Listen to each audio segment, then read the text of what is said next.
Perhaps you've heard someone say, the Bible says, thou shalt not judge. Nope, doesn't say that. Get your coffee.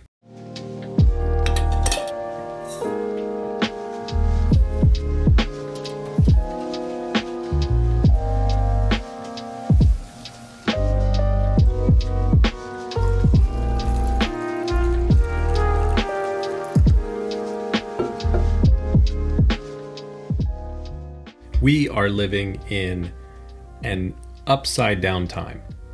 Interestingly, both religious and non-religious people are agreed on this point, and even agreed that our condemnation of judgment is not exactly a good thing.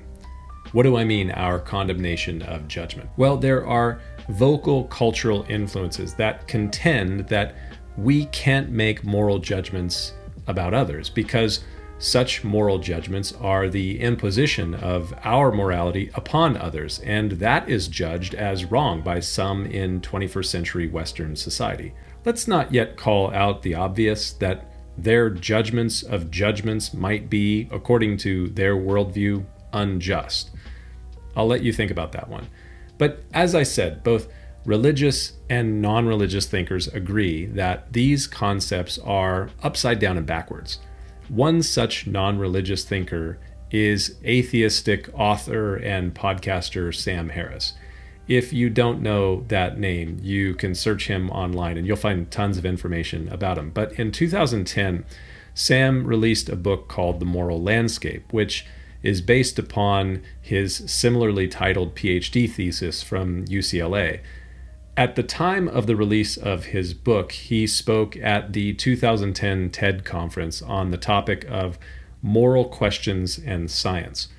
The conundrum that Harris deals with is not new. It goes back at least as far as Scottish philosopher David Hume in the 18th century, and it is the is-ought problem. It is the question of, can we move from facts to values? There are many layers to this whole philosophical discussion.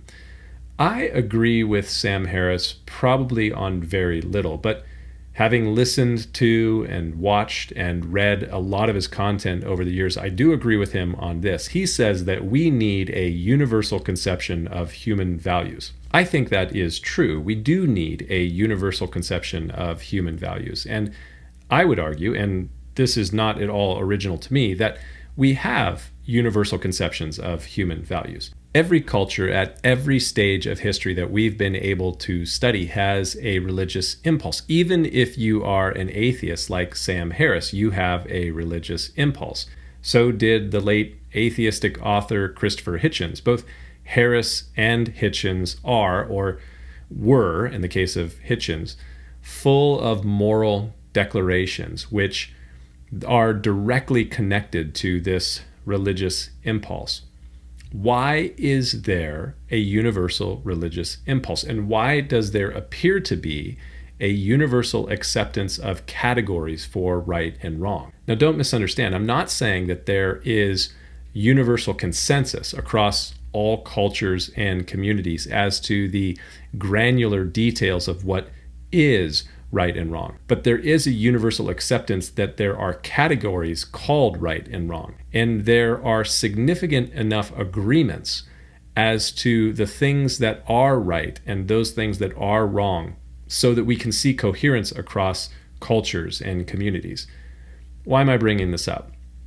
Two reasons. First, I agree with Sam Harris. We need to do away with this notion that there are no objective right and wrong answers to what is right and wrong. But second, I think we need to accept that the very fact that we have religious and moral impulses, the fact that there are universal categories called right and wrong, the fact that we, by nature, judge, these realities point to the fact that there are not only objective categories of right and wrong, but that there is also one individual that established such categories and hardwired them into the firmware that you and I run on.